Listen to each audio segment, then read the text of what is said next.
जय श्री कृष्णा, जय गुरुदेव। कक्षा 12 के सभी विद्यार्थियों का हार्दिक स्वागत, अभिनंदन है। गीताधाम गुरुकुल परिवार में हम बात करेंगे आज इतिहास के एक नए टॉपिक की, और इस टॉपिक के साथ हम बात करेंगे एक नए भारतीय इतिहास में परिवर्तन की। जैसा कि हम लोगों ने सिंधु सभ्यता, उसके बाद में वैदिक काल, और उसके बाद में महाजनपद काल, और महाजनपद काल के बाद में एक नया राजवंश आता है, और इस राजवंश का नाम है मौर्य राजवंश। जैसे 16 महाजनपदों का उल्लेख हम लोगों ने देखा था कल कि 16 महाजनपदों का उल्लेख जो है एक जैन ग्रंथ है जिसका नाम है भगवती सूत्र, और उसके बाद में दूसरा ग्रंथ है बौद्ध ग्रंथ जिसका नाम है अंगुत्तर निकाय। इन दोनों ग्रंथों के अंदर 16 महाजनपदों का उल्लेख है, और इन 16 महाजनपदों में हमने एक महाजनपद देखा था जिस महाजनपद का नाम था मगध। और मगध जो महाजनपद था, इस महाजनपद की राजधानी थी राजगृह, और राजगृह की राजधानी थी गिरिवज्र। मगध की राजधानी राजगृह या गिरिवज्र या पाटलिपुत्र, जिसे हम लोग वर्तमान में पटना कहते हैं। तो इस राजगृह, गिरिवज्र या पाटलिपुत्र के अंदर जो 16 महाजनपदों के दौरान एक राजवंश का जन्म हुआ था, इस राजवंश का नाम था हर्यक राजवंश। हर्यक राजवंश। और इस राजवंश के अंदर 2 शासक हुए थे प्रमुख, जिनके नाम हैं, पहले शासक का नाम था बिंबिसार और दूसरे शासक का नाम था अजातशत्रु।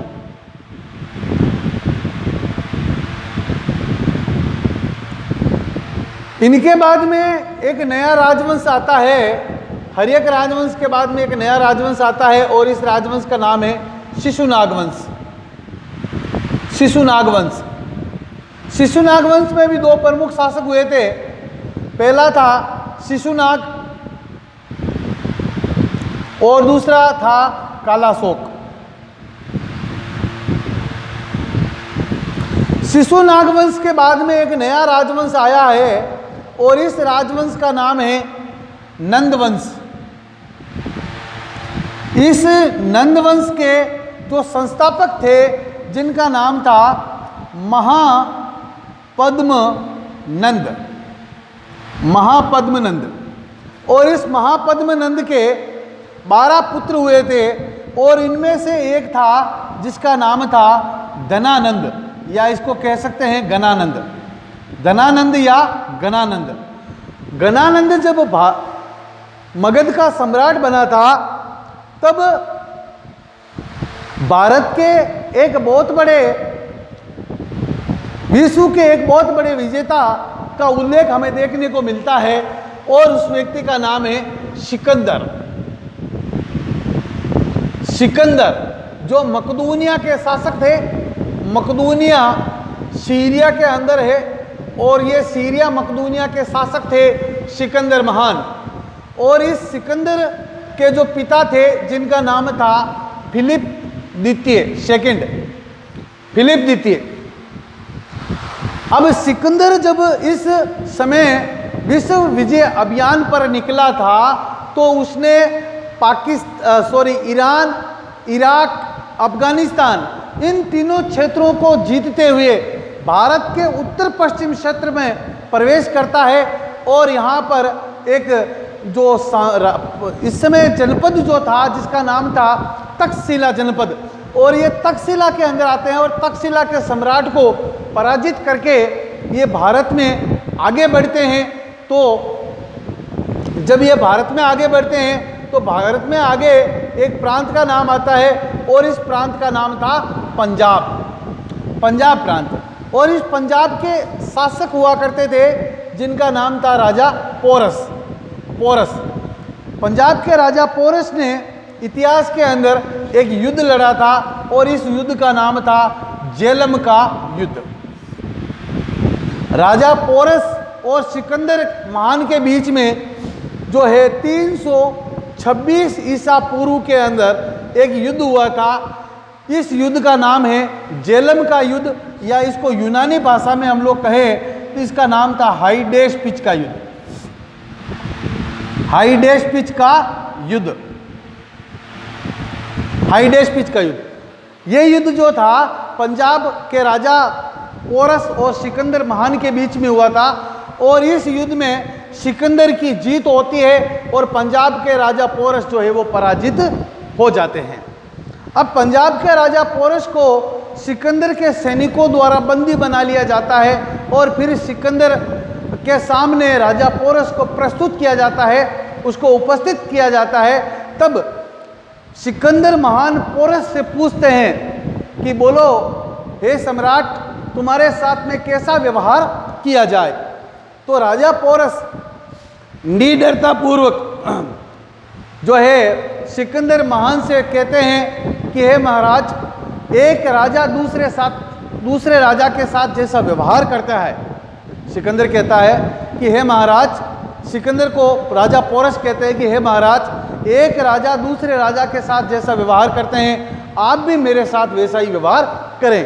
तो राजा पोरस की ये बात सुनकर सिकंदर महान जो है वो बहुत अचंभित होता है, बहुत प्रसन्न होता है और राजा पोरस को माफ़ कर देता है और उनको माफ़ करके उनका प्रांत जो है वापस लौटा देता है। और फिर सिकंदर की सेना पंजाब यानी कि झेलम नदी से आगे बढ़ती है और व्यास नदी तक जाती है। और व्यास नदी जब वो पहुंचती है तो कहते हैं कि सिकंदर की सेना में एक बहुत भयंकर महामारी फैल गई थी और सिकंदर के सैनिक जो है बहुत थक चुके थे। तो सिकंदर के सैनिकों का जो सेनापति था, जिसका नाम था सेल्यूकस और निरियाकस, दो थे, सेल्यूकस और निरियाकस, सेल्यूकस और निरियाकस। तो इन दोनों सेनापतियों ने कहा कि हे महाराज, अब हमारी सेना थक चुकी है और अब वो किसी से युद्ध नहीं कर सकती, तो हम लोग जो है वापस हम अपने देश वापस सीरिया जाना चाहते हैं, यूनान जाना चाहते हैं। तो इस प्रकार से आपके सिकंदर महान जो है आगे मगध के साथ में युद्ध नहीं करता है। और कई इतिहासकार ये भी कहते हैं कि मगध के शासक गणानंद के पास में 6 लाख फौज थी। इस फौज से सैनिक जो है आपके सिकंदर के सैनिक डर गए थे, इस कारण भी युद्ध नहीं हुआ। और कुछ कहते हैं कि महामारी फैल गई थी, इस कारण भी मगध के शासक गणानंद और सिकंदर के बीच में युद्ध नहीं हुआ था। तो कोई भी कारण रहा हो, व्यास नदी के आगे सिकंदर की सेना नहीं जाती है और वो यहीं से वापस मुड़ जाती है। लेकिन एक उल्लेख आता है और इस उल्लेख का नाम है, एक जस्टिन नामक इतिहासकार है, और जस्टिन कहता है कि सिकंदर की और चंद्रगुप्त मौर्य की आपस में भेंट होती है। इस भेंट का उल्लेख वो करते हैं, लेकिन कहीं न कहीं जो है ये बात सत्य हो भी सकती है और नहीं भी। इसका कोई प्रमाण जो है हमको नहीं मिलता है। एक यूनानी इतिहासकार इसके बारे में कहता है। तो ये बात है कि जब सिकंदर महान भारत पर आक्रमण करता है तो भारत का सम्राट होता है गणानंद, और इसके बाद में इसका सेनापति सेल्यूकस जब आक्रमण करेगा तब भारत का सम्राट होगा चंद्रगुप्त मौर्य। ये तो बात हुई सिकंदर की। अब थोड़ी बात करते हैं मौर्य राजवंश की, कि मौर्य राजवंश का क्या इतिहास है भारत के अंदर। कि गणानंद जो था वो एक क्रूर, विलासी और आलसी शासक था और इससे प्रजा बहुत दुखी थी। तो इस दुख से निजात पाने के लिए जो है प्रजा ने विद्रोह करना प्रारंभ किया, लेकिन सम्राट इतना शक्तिशाली था कि कोई सामान्य प्रजा जो है उसका विद्रोह नहीं कर सकती थी। इसी समय गणानंद के दरबार में, जो मगध का सम्राट था गणानंद, और गणानंद के दरबार में 2 अमात्य रहते थे। एक का नाम था चाणक्य और दूसरे का नाम था अमात्य राक्षस। अमात्य राक्षस। तो ये दोनों ही बहुत ही चतुर व्यक्ति थे और गणानंद के दरबार में रहते थे। एक बार गणानंद और चाणक्य के बीच में किसी बात को लेकर के मतभेद हो जाता है और इस मतभेद के कारण गणानंद जो है चाणक्य को जो है अपने राज्य से बाहर निकलने का आदेश दे देता है। तो चाणक्य का यह अपमान हुआ और इस अपमान को चाणक्य सहन नहीं कर पाए, तो इन्होंने जाते समय एक प्रतिज्ञा की कि जब तक मैं नंदवंश का पतन नहीं कर दूं, समापन नहीं कर दूं, तब तक मैं अपनी शिखा को नहीं बांधूंगा। ये कहकर के चाणक्य जो है राज दरबार से बाहर निकल जाते हैं और आगे आते हैं पाटलिपुत्र नगर के अंदर। ये मान लीजिए पाटलिपुत्र जो नगर था, इस पाटलिपुत्र नगर के अंदर जो है एक कुछ बच्चे जो थे वो एक गली के अंदर कुछ खेल खेल रहे थे, और इस खेल का नाम था, जो खेल खेला जा रहा था, इस खेल का नाम था राजकीलम खेल। राजकीलम खेल। और इस राजकीलम खेल के अंदर होता क्या है कि 4-5 बच्चे होते हैं और उनमें से एक बच्चा राजा बनता है, बाकी सभी बच्चे मंत्री बनते हैं और उस राजा के राज कार्य में जो है सहायता करते हैं। ये इस प्रकार का एक छोटा सा खेल था जिस खेल का नाम था राजकीलम खेल। और जब चाणक्य उस गली के से गुजर रहे थे तभी उन बच्चों को खेलता हुआ देखते हैं, और खेलता हुआ देख करके वो बड़े अचंभित होते हैं, क्योंकि उस समय ये खेल इतना सुंदर खेला जा रहा था कि कोई भी देख करके उसको देखता ही रह जाता। इस खेल के अंदर किस खुशकिस्मती से इस खेल के अंदर जो राजा की भूमिका अदा कर रहे थे, वो राजा की भूमिका अदा कर रहे थे चंद्रगुप्त मौर्य। चंद्रगुप्त मौर्य ये छोटा सा बच्चा राजा की भूमिका अदा कर रहा था इस खेल के अंदर, और इनको सबको बड़ा अच्छा लगा, और वो जो है चाणक्य को उसकी भूमिका बहुत सुंदर लगी। चाणक्य उस बच्चे को खरीद कर अपने साथ ले जाते हैं और प्राचीन भारत की सबसे प्रसिद्ध जो विश्वविद्यालय था जिसका नाम था तक्षशिला, इस तक्षशिला विश्वविद्यालय में इस बालक को ले जाते हैं, और चाणक्य खुद वहाँ पर जो है एक आचार्य के रूप में काम करते हैं और चंद्रगुप्त मौर्य को तक्षशिला विश्वविद्यालय के अंदर शिक्षाएं देते हैं। शिकार करने की शिक्षा, हथियार चलाने की शिक्षा, ज्योतिष की शिक्षा, राजनीति की शिक्षा, प्रशासन की शिक्षा, ये सभी शिक्षाएं चंद्रगुप्त मौर्य को चाणक्य तक्षशिला महाविद्यालय के अंदर या विश्वविद्यालय के अंदर देते हैं। धीरे धीरे चंद्रगुप्त मौर्य जो है उन शिक्षाओं को सीख गया, और उसके बाद में चंद्रगुप्त मौर्य और चाणक्य ने मगध पर आक्रमण किया, लेकिन यह मगध का जो आक्रमण था मगध पर चंद्रगुप्त मौर्य का, वो असफल हुआ। इसी असफलता को लेकर के चाणक्य और चंद्रगुप्त एक जंगल से एक रात गुजर रहे थे। एक रात वो जंगल से गुजर रहे थे और उनको रात को जो है कुछ दिखाई नहीं दे रहा था, और अचानक उन्होंने उनको एक विश्राम करने की बात सूझी, तो उन्होंने इस जंगल के अंदर एक छोटी सी झोंपड़ी देखी और इस झोंपड़ी के अंदर जो है वो चले गए।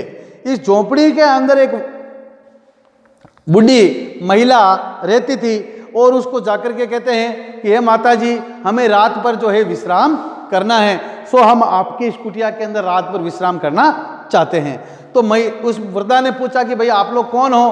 भाई उन्होंने कहा कि ये मैं तो हूँ चाणक्य और ये मेरा विद्यार्थी है चंद्रगुप्त मौर्य।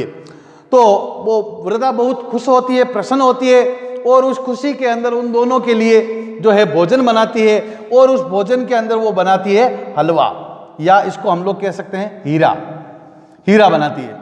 अब दोनों चाणक्य और चंद्रगुप्त को बहुत जोर की भूख लगी थी, और उस वृद्धा ने जल्दी जल्दी वो हलवा बना करके थाली में डाल करके दोनों को परोस देती है, और वो जल्दी जल्दी उस हलवे को खाना चाहते हैं। लेकिन हलवा बहुत गर्म था, जैसे ही हलवे में हाथ डालते हाथ उनके जल जाते, इस कारण धीरे धीरे वो हलवे को नहीं खा पा रहे थे। तो उस वृद्धा ने कहा कि बेटा तुम इस हलवे को किनारे किनारे से खाओ तो आपको आराम से खा सकते हो, क्योंकि किनारे पर हवा लगने के कारण वो जो है ठंडा हो जाता था। तो उन्होंने धीरे धीरे किनारे किनारे से हलवा खाना प्रारंभ किया चंद्रगुप्त और चाणक्य ने, तो वो आराम से उसको खा पाए।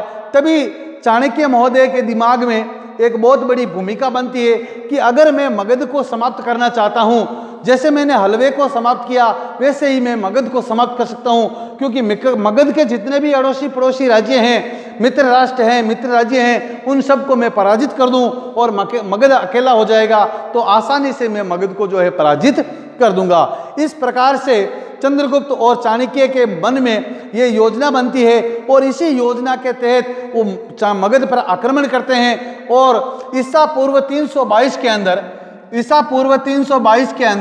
चाणक्य और चंद्रगुप्त दोनों ने मिलकर के मगध पर आक्रमण किया और मगध को जीत लिया और गणानंद समाप्त हो गया और ईसा पूर्व 322 के अंदर मौर्य साम्राज्य की स्थापना हुई और इसी मौर्य साम्राज्य का संस्थापक बना था चंद्रगुप्त मौर्य।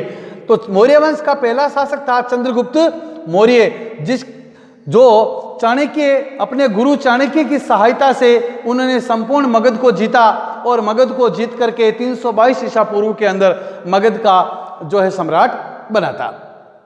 तो हम लोगों ने देखा कि किस प्रकार जो है आपके चंद्रगुप्त मौर्य ने मगध को जीतकर जो है मौर्य साम्राज्य की स्थापना की।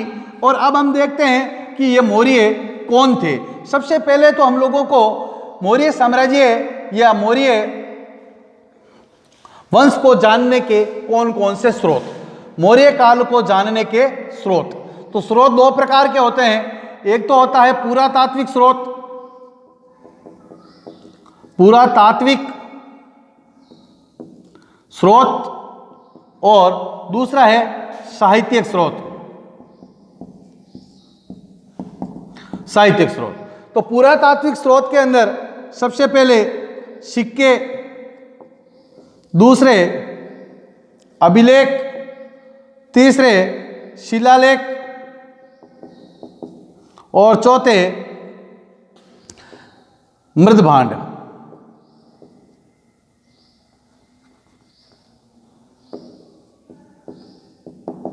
मृदभांड। तो ये इस प्रकार से ये पुरातात्विक स्रोतों के अंदर, सिक्कों के अंदर 3 प्रकार के सिक्के जिनसे हम मौर्य काल को जान सकते हैं। सोने के सिक्के, तांबे के सिक्के और चांदी के सिक्के। तो ये 3 प्रकार के सिक्के हैं जिनसे हम लोगों को मिले हैं, जिनसे हमें मौर्य काल की जानकारी प्राप्त होती है। सोने के सिक्के को इस समय निष्क कहा जाता था। क्या कहा जाता था? निष्क। इसी प्रकार हम आगे बढ़ते हैं कि अभिलेख।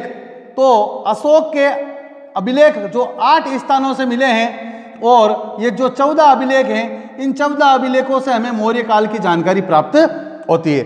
इसके बाद में शिलालेखों की बात करें तो शिलालेखों में स्तंभ लेख जो हैं वो, इससे भी अशोक के जो स्तंभ लेख हैं इनसे भी हमें मौर्य काल की जानकारी मिलती है। और जो मृदभांड है वहीं से भी हम लोगों को मौर्य काल की जानकारी मिलती है। इसके बाद में हम लोग बात करें तो साहित्यिक स्रोतों की, और साहित्यिक स्रोतों के अंदर 3 प्रकार के स्रोत हैं। पहला है बौद्ध साहित्य, दूसरा है जैन साहित्य और तीसरा है संस्कृत साहित्य और चौथा है विदेशी विवरण।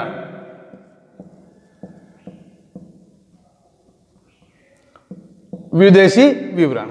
अब देखिए बौद्ध साहित्य के अंदर 2 ग्रंथ हैं जिनका नाम है दीपवंश, महावंश। जैन साहित्य के अंदर है कल्पसूत्र और संस्कृत साहित्य में है अर्थशास्त्र, कौटिल्य द्वारा रचित अर्थशास्त्र।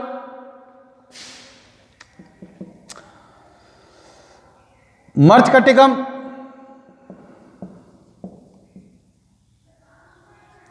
शूद्रक द्वारा रचित मर्चकटिकम और विशाखदत्त द्वारा रचित मुद्रा राक्षस।